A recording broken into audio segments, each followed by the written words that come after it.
யாழ் சமையல் அன்பு உள்ளங்களுக்கு இனிய நேர வணக்கம். இன்றைக்கு நாங்கள் தக்காளி பழ குழம்பு செய்ய போகிறோம். வாங்கோ பார்ப்போம்.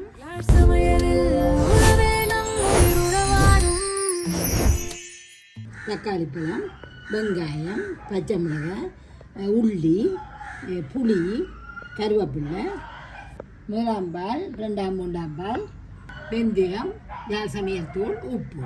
வாங்க இப்படி செய்யணும். அதோட தண்ணி. வாங்க இப்படி செய்கிறோம்னு பார்ப்போம். இப்போ நாங்கள் இந்த புளியை தண்ணிக்குள்ளே ஊற போடுவோம். நாங்கள் எண்ணெயை விடுவோம். நீங்கள் சமைக்கிற எண்ணெயை விடுங்க. நான் நல்லெண்ணெயை விடுறேன். 2 கரண்டி விடுங்க. 2 மேசக்கரண்டி. குளிச்சுட்டு ஒழிக்காரன்ட்டு சொல்கிறதுக்கு இல்லை, மகன் இப்படி குறுநாள் வெட்டிட்டார். இப்படி வெட்டி இருக்க தேவையில்லை. இந்த கேமராக்காரன் தான் முழுசாக போட்டால் இந்த சின்ன சின்னலாம் முழுசாக போடுங்க. வெங்காயம் ஒன்றொன்றா போடுவோம்.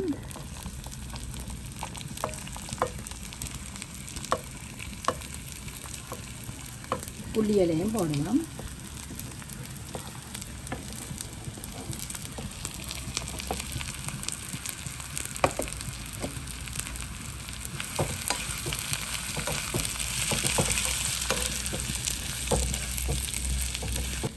பச்சை மிளகாயும் போடுவோம்.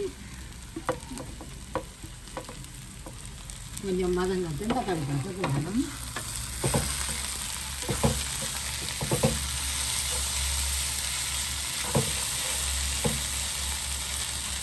இதை இறக்கி போட்டு நாங்கள் நல்லெண்ணெய் விடுவோம். இந்த வெந்தயம் போடுவோம்.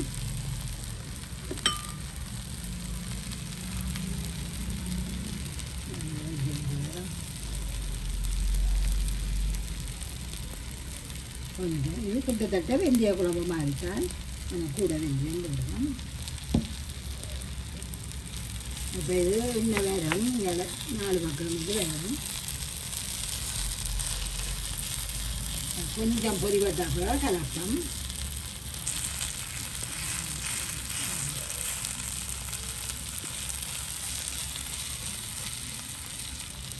பொறி வட்டால் தெரியும்.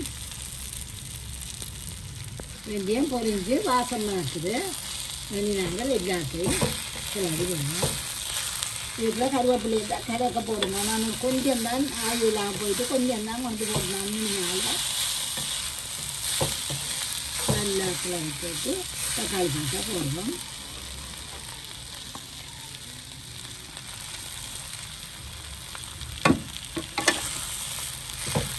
தக்காளி பழம் ஒரு 2 நிமிஷம் வதங்கினா தாங்கும்.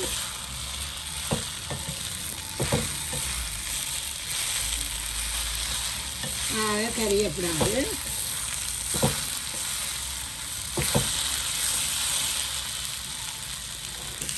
2 நிமிஷம் ஆக்கி போட்டு நாங்கள் கொஞ்சம் வதங்கிட்டு இது கொஞ்சம் தண்ணி குழம்பாக வேணுமா. இப்போ பாத்திரம் காணாது. நான் பாத்திரம் மாற்ற போகிறேன்.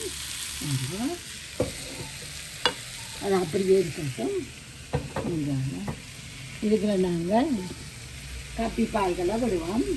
இதுக்கு தாளிக்கு எந்த ஒன்றும் தாளிக்கிற இல்லை. அதைத்தான் எடுத்து போட போகிறேன்.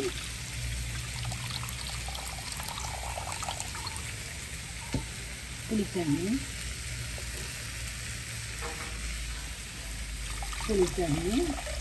உப்பு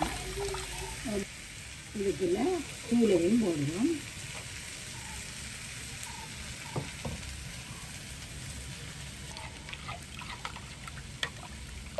கொஞ்சம் தண்ணி குழம்பா தான் வைக்க போகிறேன்.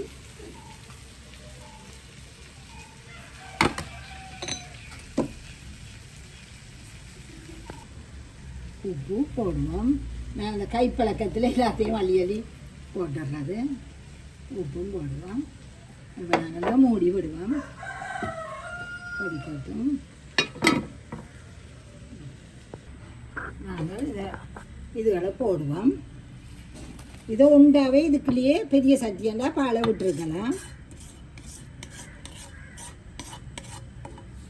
இந்த புளி தண்ணியை கொஞ்சம் போட்டு கரைச்சி அதையும் விடுவோம்.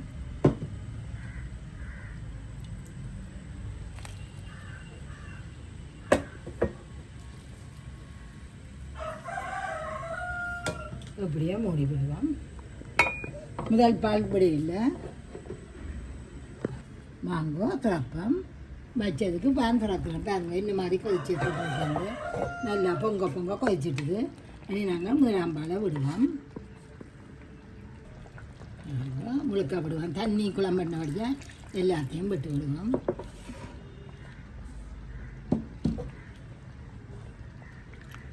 இதுவும் ஒரு 2 நிமிஷம் நல்லா கொதிக்க விடுவோம். பொங்க பொங்க கொதிச்சா பிறகு தான் நல்லா விடுவோம் மெல்லிய நெருப்பில். மாங்கோ இப்போ நாங்கள் முதலாம் பால் விட்டு நல்லா கொதிச்சிட்டுது. இனி நாங்கள் மெல்லிய நெருப்பில் விட்டுட்டு 5 நிமிஷத்தால் நிப்பாட்டி விடுவோம். மாங்கோ துறப்பம் நிப்பாட்டின பிறகு துறப்பம் இந்த மாதிரி வந்திருக்காண்டு.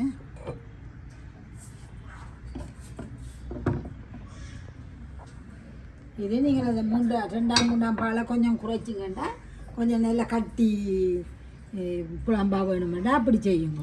ஆனால் இதையும் பெரிய தண்ணி குழம்புன்னு சொல்லல, அது விடப்பட்ட குழம்பு தான். அது செய்யுங்க. இப்படியே வரும். இந்த தக்காளி பழ குழம்பை பார்க்கல சின்ன மருமாண்ட ஞாபகம் தான் வரும். அவருக்கு தக்காளி பழ குழம்பு நல்ல விருப்பம்.